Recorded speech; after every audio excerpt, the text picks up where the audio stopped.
Hola, ¿qué tal? Buen día. Les saluda cordialmente Andrés Martín Arrizaga en nombre de Academia Cristo y de la Iglesia Luterana Confesional. Les damos, por supuesto, la más cordial bienvenida a esta charla que les entregaremos en el día de hoy. El dispensacionalismo y el fin de los tiempos. El fin del mundo, los últimos días, la segunda venida de Cristo es un tema que ha sido parte de la vida cristiana, de la enseñanza cristiana, literalmente desde que estaba Cristo mismo en la tierra. Lo relata claramente la Biblia. Y es un tema que ha continuado siendo parte de la vida cristiana hasta el día de hoy. Pero sin embargo, ha tenido diversas interpretaciones, algunas muy exageradas, otras muy literales, otras no tanto. Eh, y precisamente ahora quiero fijarme en una de ellas y que de hecho es probablemente la más tradicional y la más difundida, especialmente estos últimos 2 siglos, llamado el dispensacionalismo. A ver, en primer lugar, recordemos que la Biblia, cuando se trata de enseñanzas, es muy clara. O sea, por ejemplo, si se trata de hablar de la salvación, se nos dice, cree en el Señor Jesucristo y serás salvo tú y tu casa, cree, porque de tal manera amó Dios al mundo que ha dado su Hijo unigénito, para que todo aquel que en él cree no se pierda, mas tenga vida eterna. O sea, versículos que claramente, si queremos hablar de la salvación, nos deja muy claramente establecido qué es cómo se obtiene o cómo Dios nos entrega la salvación. Etcétera, o cómo es Dios, Juan 1.1, etcétera. O sea, insisto, las doctrinas normalmente en la Biblia suelen ser bastante claras. Sin embargo, el dispensacionalismo rompe lamentablemente con esta regla. Dispensacionalismo al cual, por cierto, Academia Cristo y la Iglesia Luterana Confesional no adhiere, ni al mileniarismo, que está muy vinculado con el dispensacionalismo, de hecho es parte de él. Supongamos que, por ejemplo, hablando de la claridad de las doctrinas, yo les dijera, de cierto os digo que vendrá un rapto de todos los cristianos, tras el cual vendrán 7 años de gran tribulación, de los cuales 3 y medio serán de relativa tranquilidad y los otros 3 y medio serán de dura persecución. Luego vendrá el milenio en donde estará atado el anticristo, luego hará el Magedón y luego vendrá el fin. Pues bueno, probablemente además de tal vez les sonará conocido algo de lo que les he leído, pero bueno, es solamente una simple redacción, tal vez un poco caricaturizada de algunos eventos que precisamente el dispensacionalismo dice que han de suceder y más aún de esta manera, tal como lo acabo de señalar. Pero en lo concreto, el dispensacionalismo es una ideología o doctrina surgida a partir recién de 1830 en Estados Unidos, con teólogos como el famoso Scofield, Pentecost, Darby y otros cercanos a ellos. Eh, entonces, la pregunta lógica es, ¿cómo una doctrina que surge recién en 1830, de la cual no había absolutamente ninguna noticia previamente, ni siquiera mención, podría ser bíblica entonces? Entonces, esta doctrina enseña que Dios se ha manifestado en 7 dispensaciones. La primera, la inocencia. La segunda, la conciencia. La tercera, el gobierno humano. La cuarta, la promesa. La quinta, la ley. La sexta, la gracia. Y finalmente la séptima, el reino milenial. Algo que me llamó mucho la atención cuando preparaba precisamente algún datos al respecto era precisamente que la gracia, o sea, el mensaje fundamental de Cristo y que transversal a toda la Biblia, para el dispensacionalismo es nada más ni nada menos que solamente un momento más dentro de una de estas dispensaciones, como que estuviese al mismo nivel que la inocencia, la conciencia, etcétera. Entonces, imagínense lo grave de eso. Reducir a qué no vino Cristo a la cruz, a darnos la salvación por gracia. Pero sin embargo, entonces, de acuerdo a esto, reducimos la labor de Cristo simplemente a una etapa más, a una dispensación más, como podrían ser cualquiera de las otras 6. Entonces, no deja de ser precisamente lo más importante, o como lamentablemente algunos lo plantean abiertamente, la gracia y por lo tanto la iglesia cristiana no pasa a ser más que un paréntesis. Y ahí es donde entra también otra doctrina bastante muy cercana a esto, ¿sí? Y es la doctrina relacionada con el pueblo de Israel, que es prácticamente una frase muy conocida y de hecho es casi un emblema del dispensacionalismo, y es que Israel, el Israel de la carne, es el reloj de Dios, con todas las consecuencias que eso trae, imagínese. O sea, Dios necesita a alguien que le vaya marcando su pauta o alguien externo a él, lamentablemente, de acuerdo a estas enseñanzas. Pero, ¿qué nos dice la Biblia sobre la segunda venida? Solo vamos a citar un par de versículos, por supuesto. El primero es Mateo 24:36. Nos dice, pero el día y la hora nadie sabe, ni aun los ángeles de los cielos, sino solo mi Padre. Después, en Hebreos 10, versículo 15,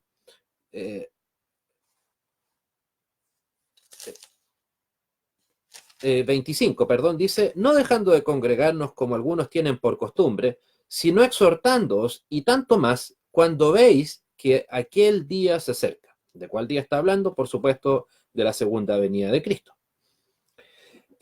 Más adelante, o más atrás, perdón, en este caso, vamos a Hechos, capítulo 1, versículos 6 y 7, que nos dice, entonces los que se habían reunido le preguntaron diciendo, Señor, ¿restaurarás el reino a Israel en este tiempo? Y les dijo, no os toca a vosotros saber los tiempos o las sazones que el Padre puso en su sola potestad. Frase importantísima, no os toca a vosotros saber. Y insisto, podríamos continuar con una serie de versículos más, pero que en ninguna parte nos habla de este tipo de dispensación de la cual nos habla lamentablemente el dispensacionalismo.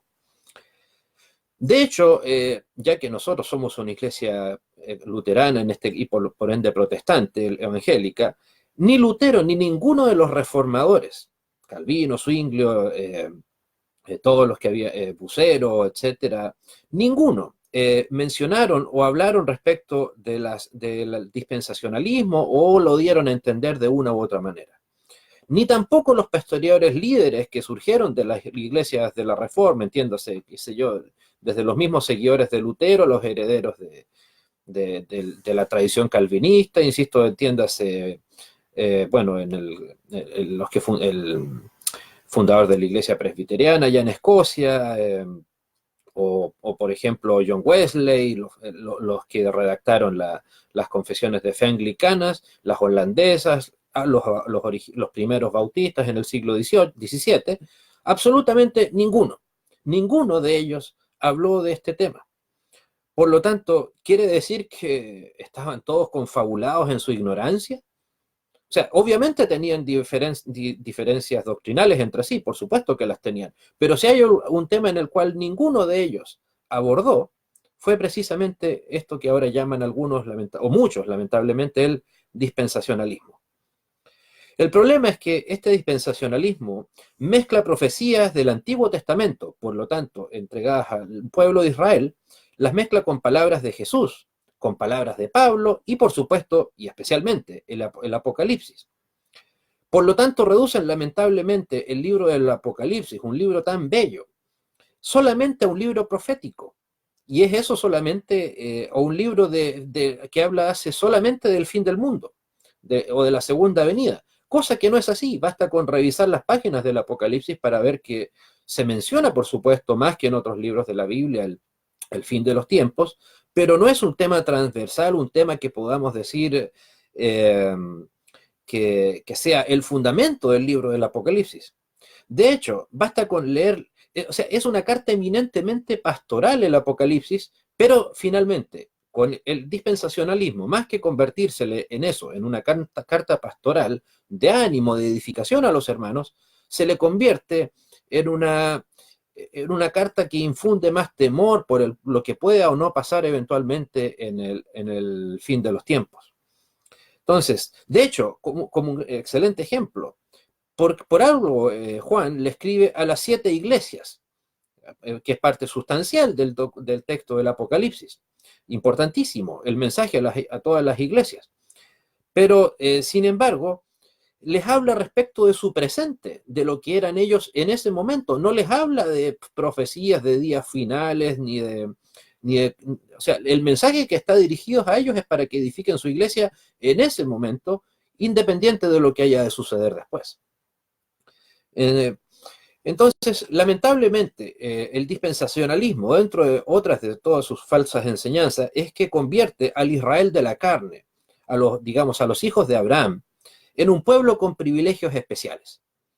O sea, por ejemplo, en 1948, en abril, se proclamó el llamado Estado Moderno de Israel.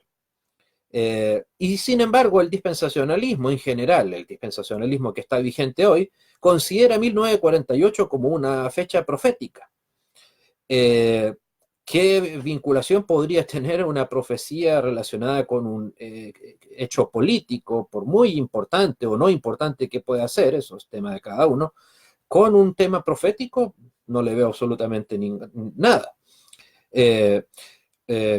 O también, por ejemplo, la importancia suprema que se le da a Jerusalén, a la ciudad de Jerusalén. Importancia que, por mucho que les pueda resultar un poco sorprendente de parte mía, importancia que en la Biblia Jerusalén no tiene. Piensa lo siguiente: el paraíso, ¿estaba en Jerusalén? No, sabemos que era un lugar llamado Edén, nada más.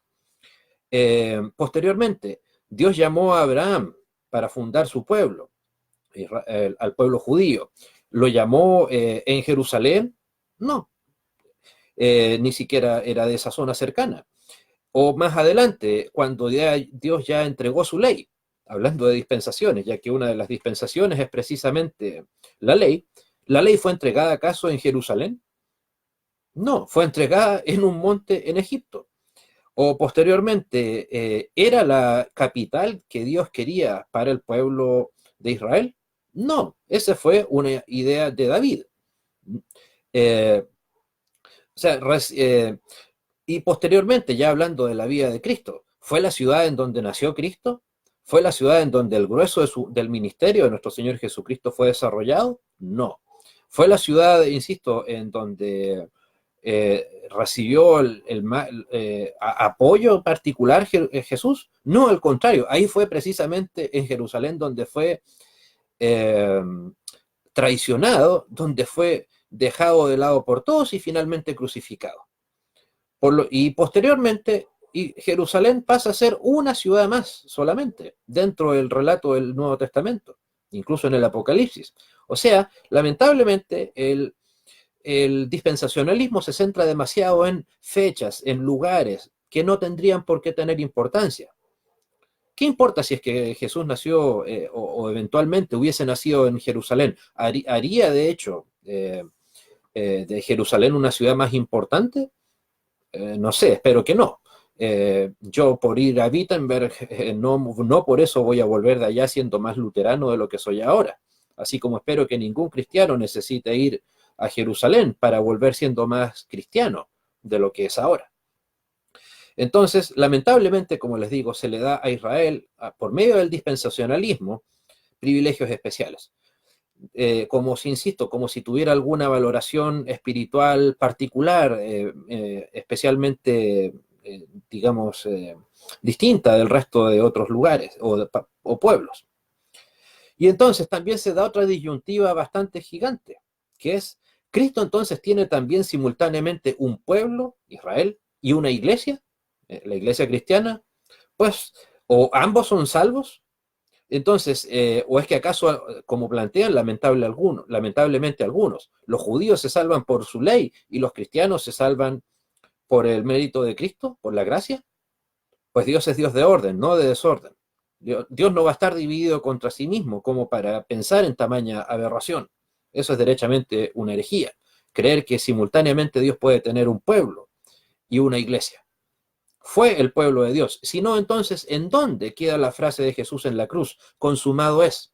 ¿Por qué se rompió el velo? Recordemos, parte importantísimo del vínculo entre, o de hecho, no importante, sino fundamental, entre el vínculo entre Dios y el pueblo de Israel era el templo de Jerusalén, el cual obviamente el año 70 dejó de existir, pero en el 33 al 35 aproximadamente, el día de la crucifixión de Cristo, cuando se rompe el velo, y por lo tanto deja ahí de haber alguna particularidad para el templo de Jerusalén y pasa a ser solamente un templo más. Ya no está la presencia de Dios ahí.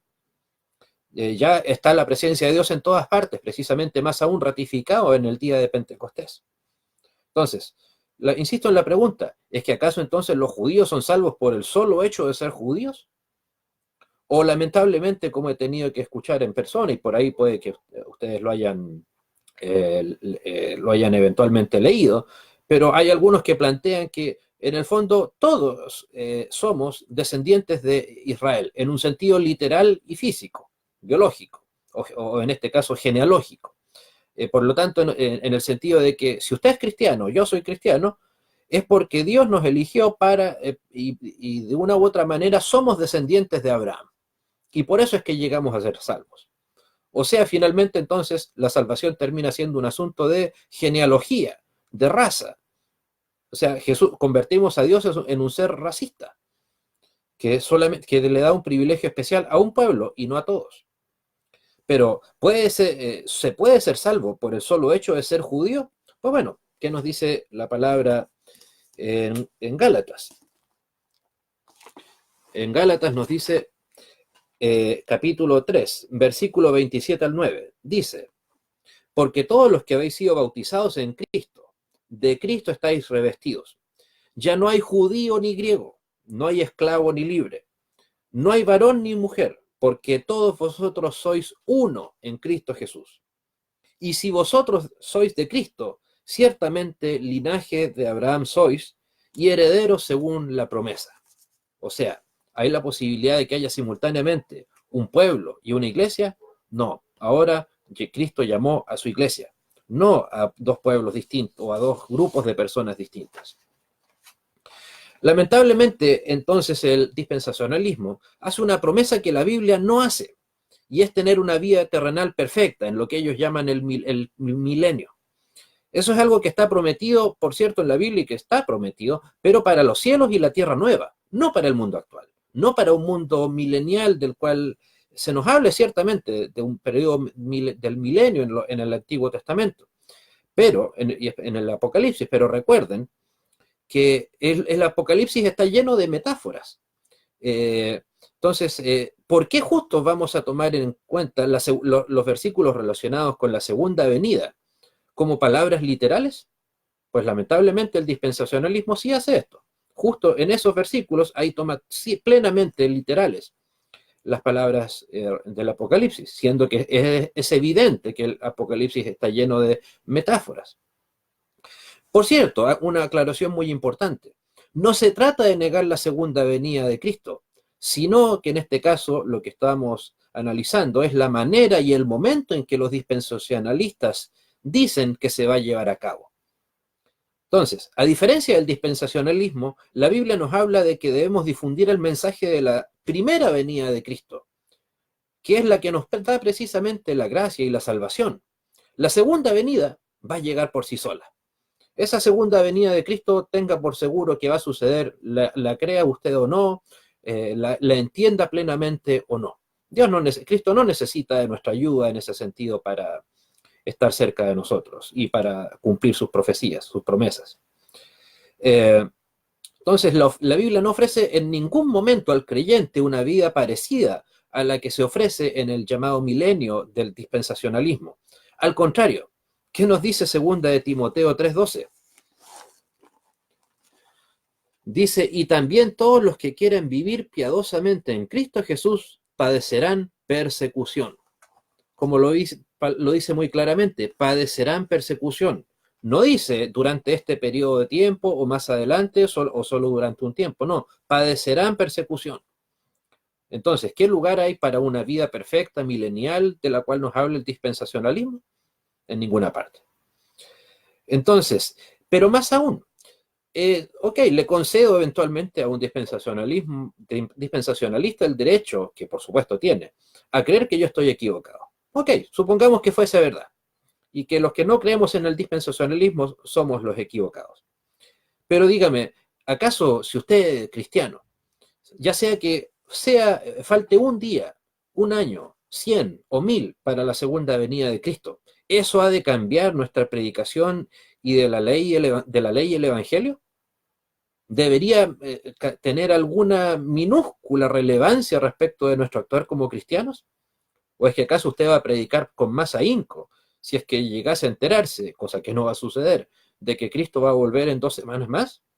Si usted es un cristiano devoto, va a anhelar predicar el evangelio, la ley y el evangelio, en todo momento, en todo lugar, sin importar cuánto tiempo pase o falte para una segunda venida.